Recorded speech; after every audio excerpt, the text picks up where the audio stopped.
We're now at the Rockwood I.O.O.F Cemetery, and we are at the Sembower block. Sembower. I don't know why I extended the first syllable, but anyways. This is a cemetery I was always thinking it was far away, not out of distance, but never really bothered, I guess, to really locate it. And I just stayed about a mile away from it last night. So this is Elizabeth May Sembower. Elizabeth was the oldest child of Frances May. That would make her Levi May's sister. So my second great grand aunt. And that would be her husband, Adam J. Sembower.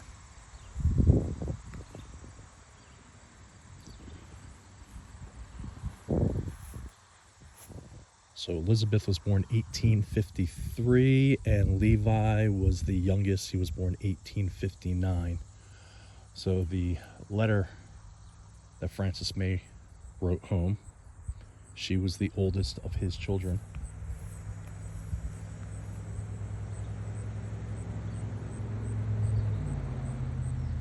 And I believe it's through, I'm guessing, her descendants, I'll have to look it up again, that the photo of Frances May was passed through. But I can double check that.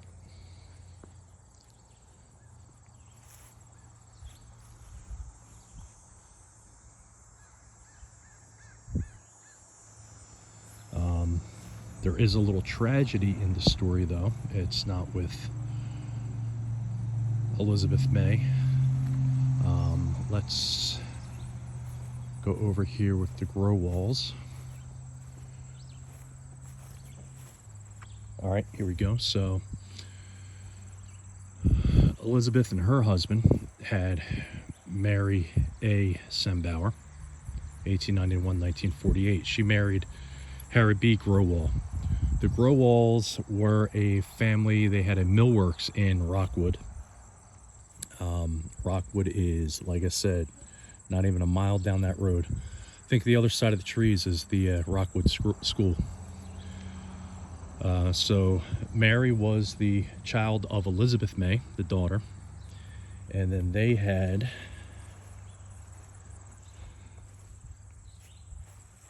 Mary Elizabeth Growall, daughter of Harry and Mary Growall, 1921 and 1957.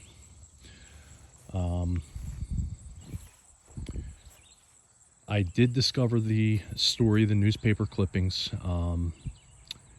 Mary died in a house fire that her husband, who I don't have the name, I just did look at his mugshot when I remembered. It clicked with me why I wanted to get out here. Number one, it was to finally see Elizabeth May's cemetery and grave. So now I've, seen all of Frances May's children's where they're at.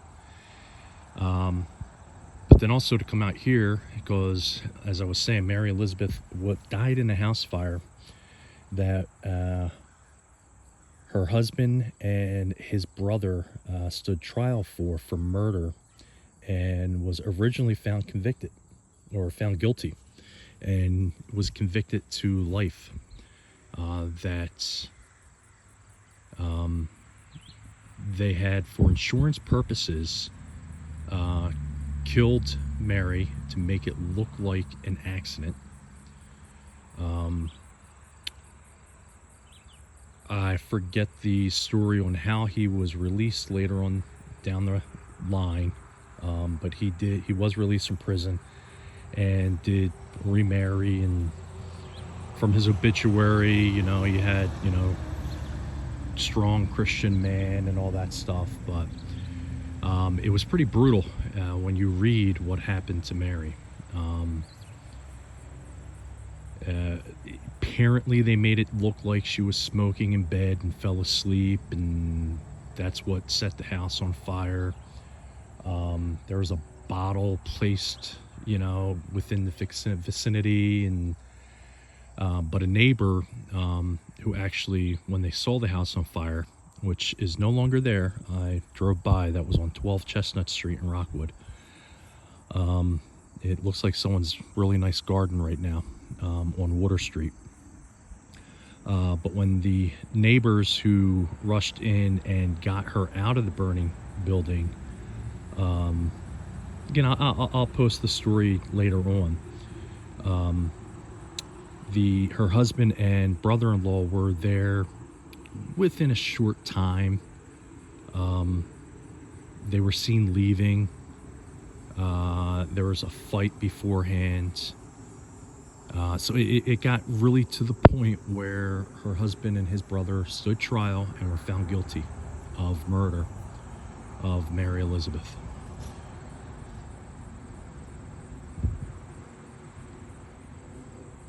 So it's just one of those stories you find, I'm sure every family's got it. The tragedy that hits. I've actually have a few out here in Somerset. Daniel May being hit by the train, if I do this properly, that would be... So Mary would have been Elizabeth May's granddaughter. Francis would have been Mary Elizabeth's great-grandfather. So Daniel May, who was struck by a train and killed, would have been her second great-grandfather.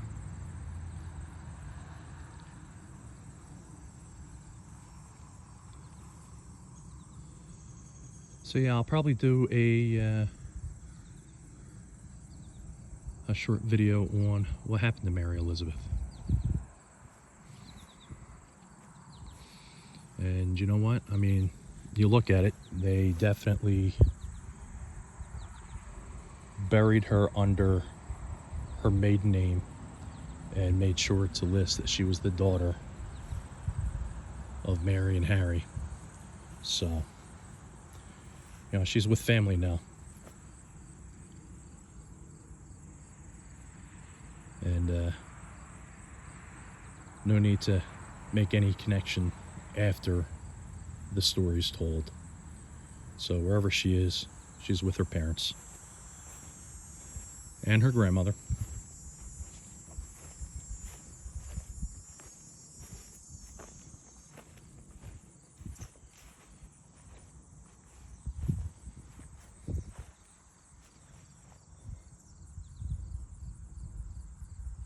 So I've seen Elizabeth May, some papers have her nickname is Lizzie.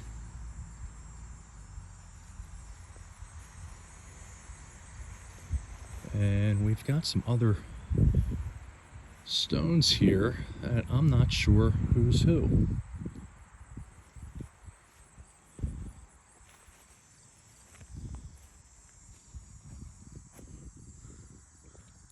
The red flags are volunteer firefighters. I think that's the first time I am seeing a placard like that on the grave for volunteer firefighters. That's pretty cool. This cemetery is new to me, so I was actually driving last night to get some pizza for dinner just up the road there, and I saw the cemetery, and I'm like, well, let me check out, see what cemetery that is. And then I did a street view and zoomed in, and there was the Sembower headstone. So I knew I had to get over here and pay a visit.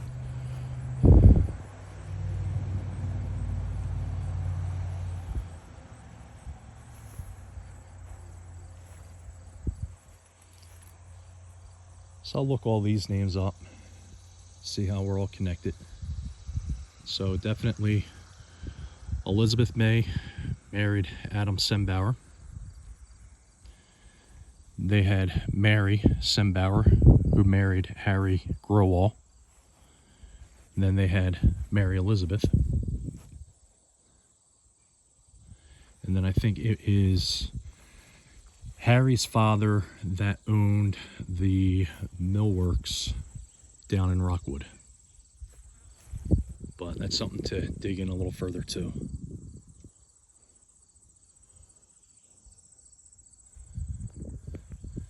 And just like with Kingwood,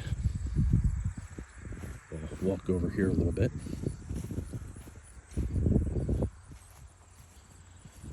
If it's not, it's not too far of a walk.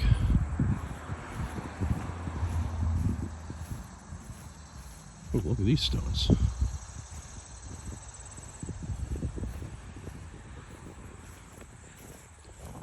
Wow.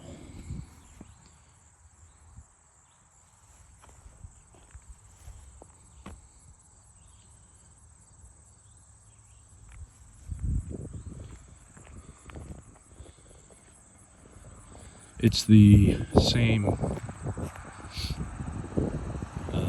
plaque or little mini monument that they had at Kingwood. So we'll just give this a reading.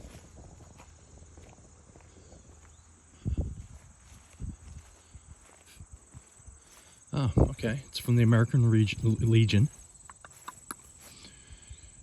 Dedicated to the glorious youth of this community for World War II. There's a Yunkin on there. McClintock. Marker's a common name. Humbert. It's the covered bridge.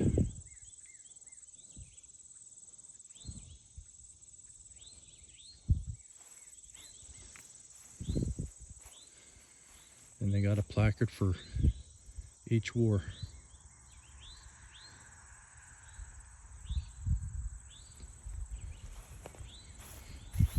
You know,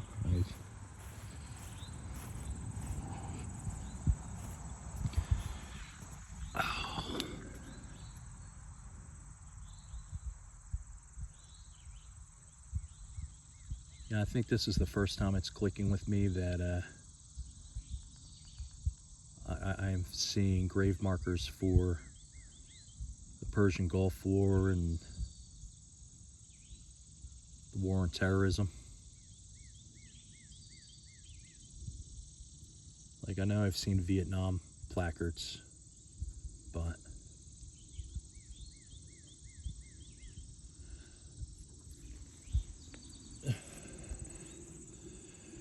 I guess as you go into newer, more active cemeteries, obviously the generations of the people resting there are getting closer to yours. Not to be a downer.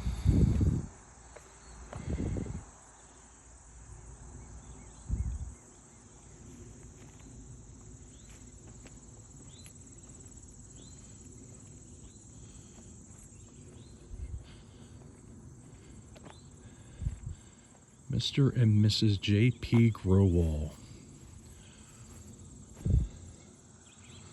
I believe, I'll have to double check, this may be Elizabeth May's, nope, her daughter's in-laws. J.P. Growall, I believe, is the one, yep, Jonathan P. Growall. I believe he is the owner of the millworks that was here in Rockwood. Could be wrong. Could be wrong. I haven't fully done my research, but from what I'm seeing right now, if not the owner, related in some way.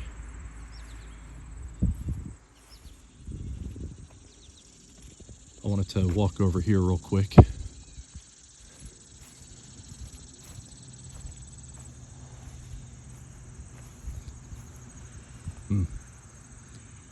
Abraham L. Romsberg Jr., June 24th, 1940.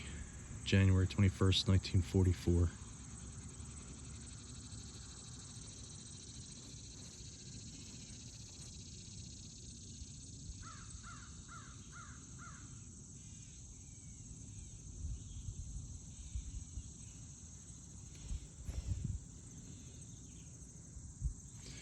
Here's the thing too about not discovering new cemeteries, because they've been here the entire time, but your first time at a new cemetery and walking around, there are again so many names that you could be related to. Robert Sembower Sr., Anna Sembower, fire department, and World War II.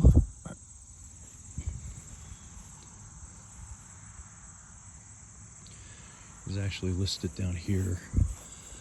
Oh, World War II.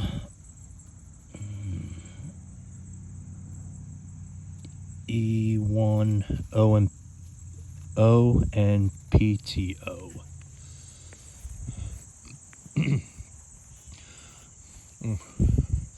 They have a little wedding bell there in the middle with 1942. That's a nice touch. Again, I was drawn here just by the Sembower name, so just to see if there's any connections.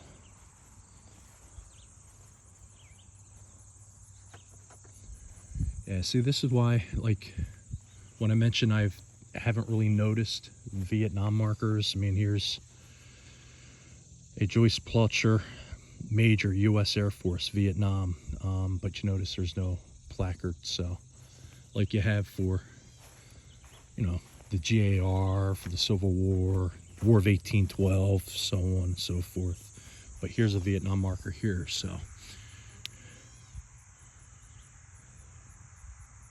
And it might be misplaced, because Frank, born 1914, and Jenny, born 1918, the odds are there that they did not see duty in the Vietnam War. I could be wrong. Frank could have been 50. I'm afraid that this placard here, oh, never mind. Major Joyce J. Fletcher. Let's back up. I stand corrected. Major Fletcher has two markers, here and here. So Major Fletcher, sorry. Let's see, yeah, Fletcher. Major Fletcher does have the proper marking. All right. I take back the previous 4 minutes. Maybe I can edit that out. Or it can be a lesson for when you're going through cemeteries to research, to pay attention.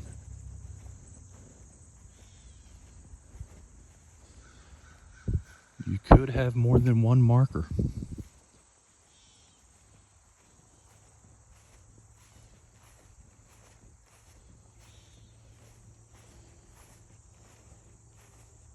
I'm seeing a lot of Snyders. As I mentioned in previous videos, there are some Snyder connections, at least two.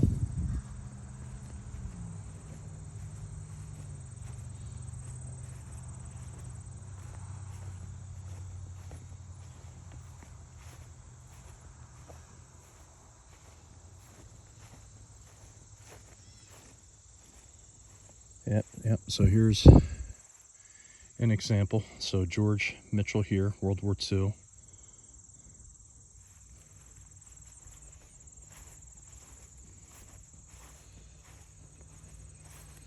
I don't think I've ever seen a cemetery with rules and regulations posted like this.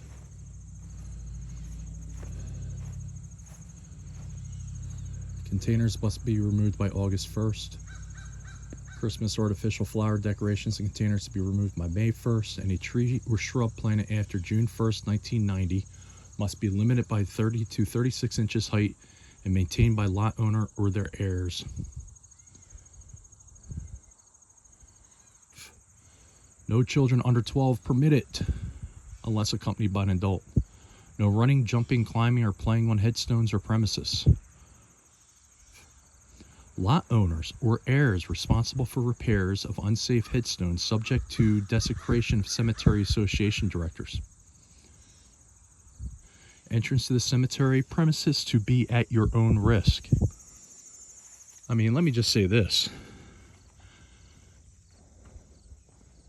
I think this is one of the most well-maintained cemeteries I've seen. I mean, it sounds like there's an association, but they leave everything to the plot owners and the family. So I do not see anything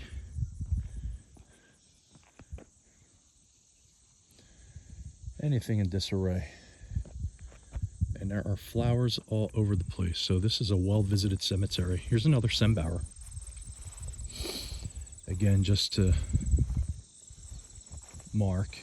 Look, I open my mouth and make a comment, and then there's something there to counter what I just said. But obviously they're here to fix it.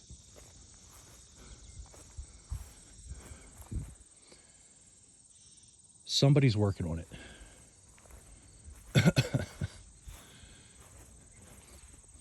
Harold P. Sembower. I think that is a familiar name. Harold P. Definitely look it up.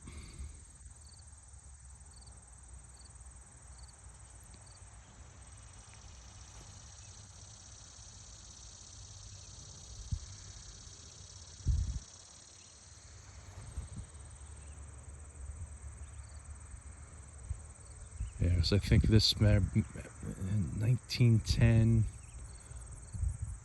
I could flip it on the phone, but I'll look later. I can always do the little comments on the screens if I edit these things.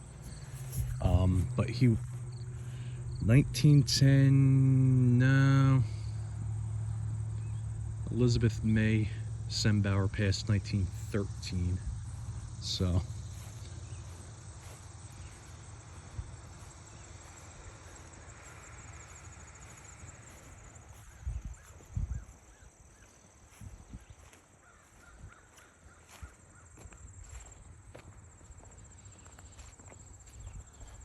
We are in the newer part of the cemetery.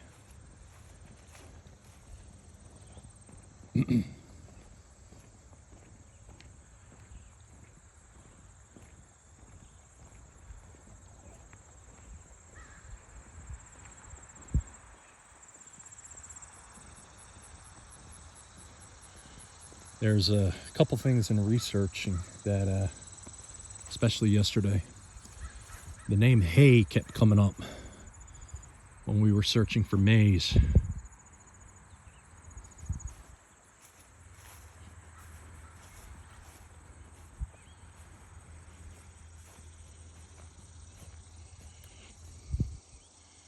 And here is an FEM. I'm going to assume Critchfield, but that'll be a little too close to Effie May, if who we see there is Effie May Hay.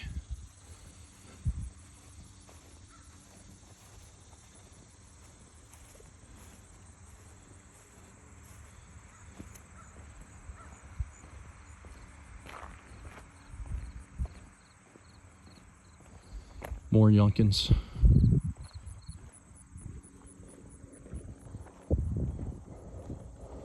Romesburg is a family name that married in.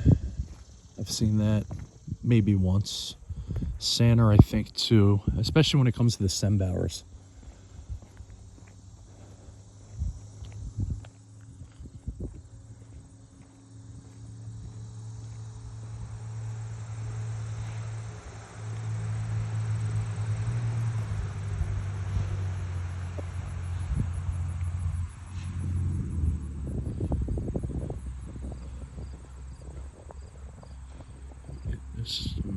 for the Snyders. More Snyders. But look at this.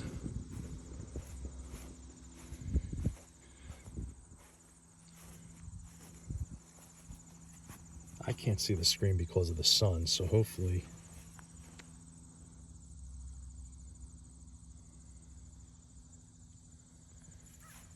that's like ivy into the stone, growing around the pillar, wrapping around the pillar.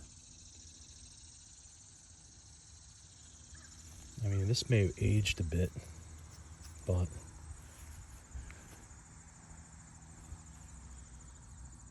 and then it's like supposed to be incomplete. Like, look at this, and then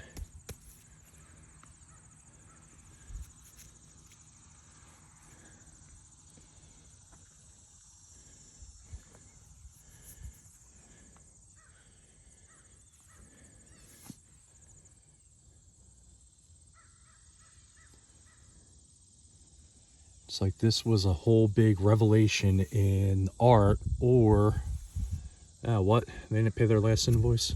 Dawn.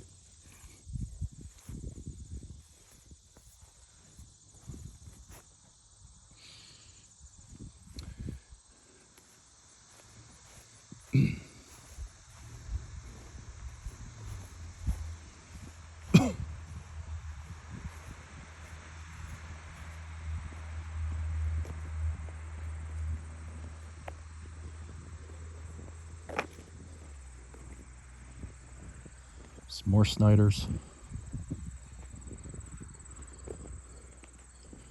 I wonder if this stone here is the same as that one we just saw. Let's take a look. Nope. But definitely a Snyder. Look at that anchor and cross.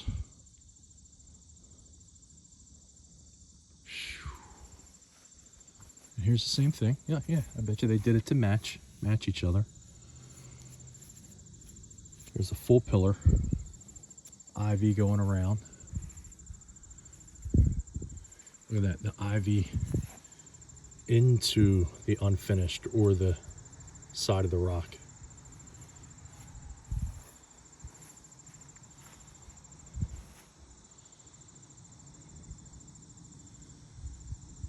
So the previous stone up there is like, this one's mini-me.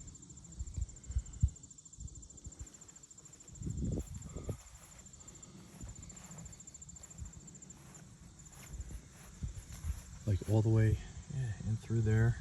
Look at that.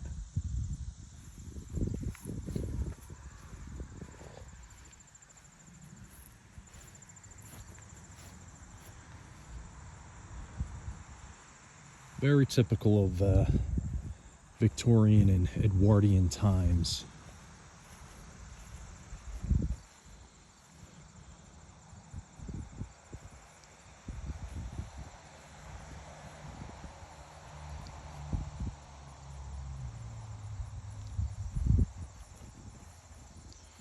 Oh, look at this old GAR stone.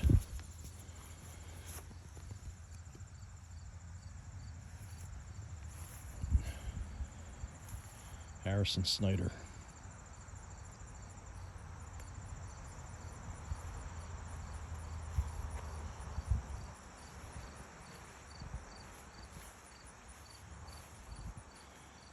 And here is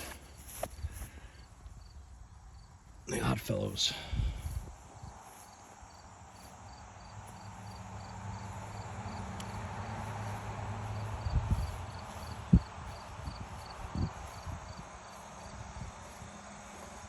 And we'll make our way through here.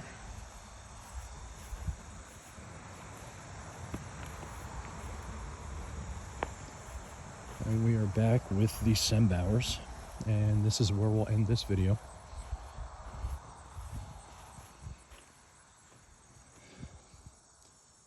So again, Elizabeth May is the only child of Francis and Susanna not buried over at Zion.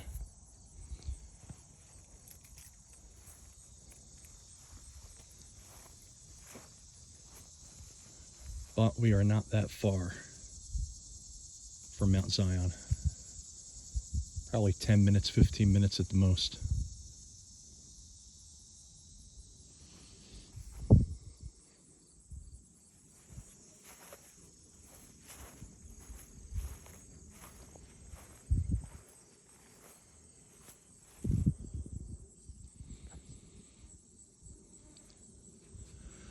So I think the direct connection to make, have it think more clearly is Mary Elizabeth would be, well, no, hold on a second. James Francis May and Mary Sembower would be cousins, because Elizabeth May would be James Francis May's aunt, so they would be cousins. Mary Elizabeth and my grandmother would be first cousins once removed,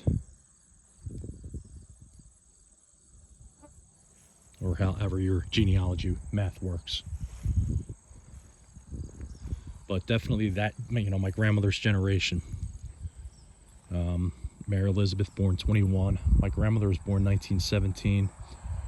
Then Uncle Jim, who's up at Kingwood, was born 1925.